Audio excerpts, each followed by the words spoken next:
Look, they can. I mean, they're obviously a very good team. Darnold's still young. I'm interested to see how losing Kubiak, the OC, does that have any effect? Now, this was his first year with Kubiak, so it's not like he's been with him for 3 years. So you would think he'll adjust to whoever it is. And they're obviously smart enough to keep a lot of the stuff that was working and all of that. So I think he'll be fine with it. The defense obviously is great. You got, the skill positions, assuming they bring back Kenneth Walker III too. So I'm not going to write them off, but I view them kind of like I'm not saying they'll have as bad a year as Philly had, bad year if we call it that, but I view them like I did Philly, where I think they'll be good, they'll make the playoffs, but they're not going to win. I would pick against them getting back to the Super Bowl. The teams that have won it, Nick, you mentioned it in your last answer, all the quarterbacks that have gone back-to-back are Hall of Famers. Now, and I guess you might say, well, if Sam Darnold wins the next Super Bowl, then, okay, he's starting to build a case. But, I mean, Bart Starr, Bob Greasy, Terry Bradshaw, Joe Montana, Aikman, Elway, Brady, and Mahomes. I'm not ready to put Sam Darnold in that class. And I get it, they have a great team, but I am not going to give him that. And this was a team that was led by their defense. And two of the greatest defenses that we've seen, and we've even mentioned them over this past week, the 85 Bears, the 2000 Ravens, they didn't get back. It was like the Steel Curtain did. That's like one of the Bucks as well didn't get back. Right. The Steel Curtain is really one of the few great ones that, Seahawks. And in Miami in the early 70s. Yeah. Those are like the only two great defenses that did get back and repeat. So, I don't think they will. One thing that they don't have going for them that Philly did this year is upheaval in their own division. That Philly, while it was working through whatever it needed to work through, and it never worked through it all, they had the safety blanket of, we're going to be in the playoffs. Yep. So even if we have some injuries or some discontent, if we can get it right by January, we'll be there. Philly had that backstop. I do not believe Seattle will. I think they are in an incredibly difficult division. I think they have, while Philly's division was dealing with coaching turnover or new coaches or coaches on the way out, I think three of the best coaches now in all of the NFL are in that same division. In McVay, Shanahan, and obviously Mike McDonald. I agree with you, Brew, that certainly in the modern era of the NFL, every team that's gone back-to-back, forget Hall of Famer, has had legendary quarterbacks. Like the worst and I say this the worst quarterback to go back-to-back in my lifetime is Troy Aikman. And Troy Aikman's pretty damn great. Right. And so that's what makes it tough. What makes you think, I think they can do it, because I saw a team basically do it, and they played in the same city and wore the same uniforms, that helped. Is the path of the 2013-2014 Seahawks that going into that year, no one thought was a Super Bowl, contender. Midway through the year, people kind of started to believe the real we've arrived moment. I don't know how many people remember it was Richard Sherman yelling at Tom Brady when he was going off the field when the Seahawks beat the Brady Patriots. Like, oh, wow, this team's for real. Then they just kicked the teeth in of the Broncos in the Super Bowl, and then the next year felt like they rode that wave all the way into the playoffs. Now, that playoffs was shaky for them. They needed the crazy comeback into the Packers in the conference title game, and they ended up losing the Super Bowl by a yard. But that team, Russell Wilson, again, like you were saying, had he won that game, he would have been a Hall of Famer, but was not at that point. When we were ranking quarterbacks much higher than Sam Darnold would be ranked right now, but he did his job well. He knew what it was. He was clutch, and that defense was awesome. So I am by no means slamming the door on it. I don't think this was a fluke. I don't think this team's not going to be heard from again, and I do think they have, like that Seahawks team did, a great coach that is going to be, very important, but it's just so hard. And the path to championship glory is invariably arduous, and a favorable alignment of circumstances remains an indispensable component. Consider the archetypal modern legend, Patrick Mahomes secured his first Lombardi trophy in 2022, yet the collective memory tends to obscure the contingent variables that facilitated that ascent.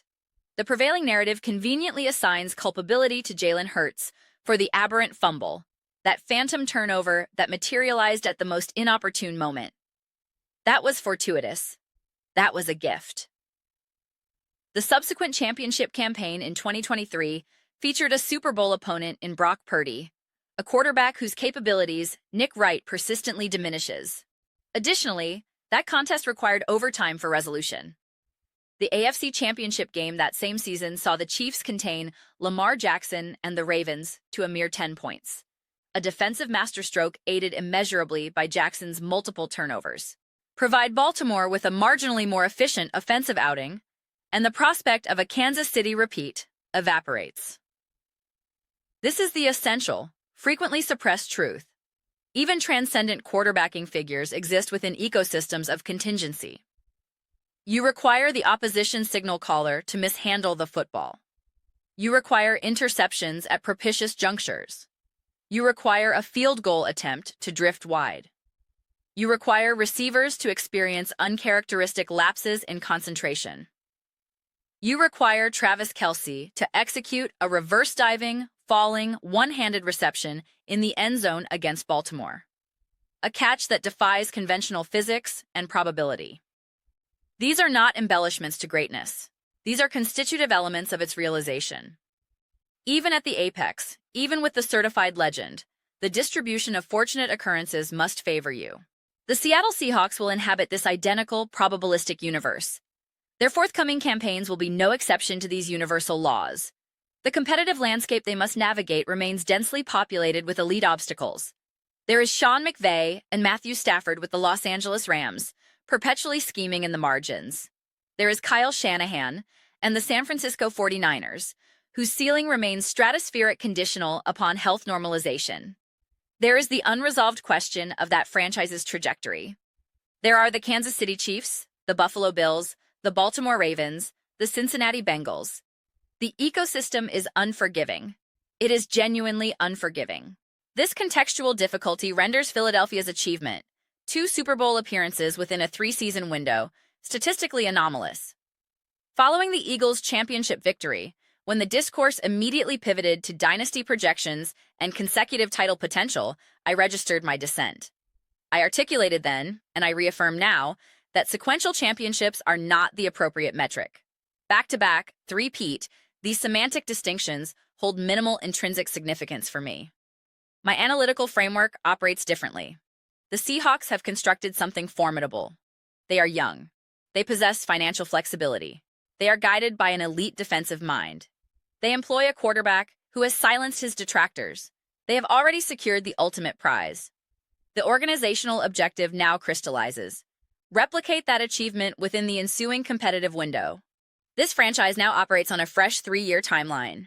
This was precisely my orientation regarding Philadelphia, and I maintain that position without qualification.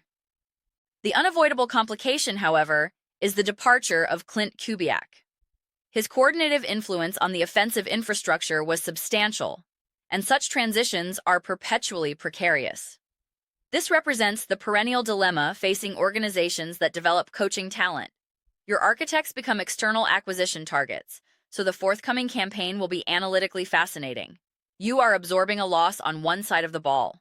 You are installing a new offensive coordinator. This will be Sam Darnold's 3rd consecutive season operating within a different system, a challenge that cannot be casually dismissed. However, I contend that Darnold's developmental arc has reached sufficient maturity that this transition may prove less destabilizing than it would for a younger, more raw prospect. If you are integrating a 22 or 23-year-old hypermobile project quarterback, the coordinative turnover is potentially catastrophic. That is not Darnold's profile. His game is established, his processing is advanced, his identity is defined. The potential for seamless adaptation is materially higher. Moreover, the defensive infrastructure remains intact under the head coach. This is qualitatively distinct from organizations led by CEO-type figures who delegate comprehensively and become excessively dependent on coordinator competence. When the guiding philosophy is defensive, When the head coach's expertise resides on that side of the football, there is structural continuity that buffers offensive turnover. I would be genuinely curious about the internal dynamics between Mike Macdonald and Kubiak. To what extent did Macdonald assert offensive influence? I recall the early season experimentation with elaborate trick plays, which were subsequently abandoned. I would not be remotely surprised if Macdonald exercised veto authority. I am not projecting. I am simply inquisitive. These are the opaque internal realities that external observers cannot definitively access. The broader analytical community consistently overestimates its capacity to decode these internal dynamics. There were concerted efforts to attribute Detroit's offensive genius to Dan Campbell rather than Ben Johnson. There are persistent attempts to credit or debit Nick Sirianni for Philadelphia's offensive fluctuations, depending on weekly outcomes. When the Eagles prosper, Sirianni is the architect. When they regress, Sirianni was an impediment to the coordinator. This dialectical gymnastics is exhausting.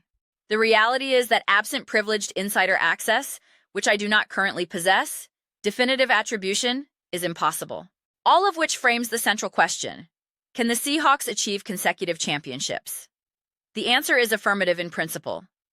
The execution, however, confronts historically formidable obstacles. The attritional demands of sustained excellence are unforgiving. Even the Mahomes-Reed partnership, the contemporary gold standard, requires the football gods to maintain favorable disposition. Seattle experienced precisely such divine favor on multiple occasions against the Rams alone, whether in the NFC Championship convergence or that regular season encounter featuring the two-point conversion drama. You require the cosmological alignment. You require fortune to wear your colors.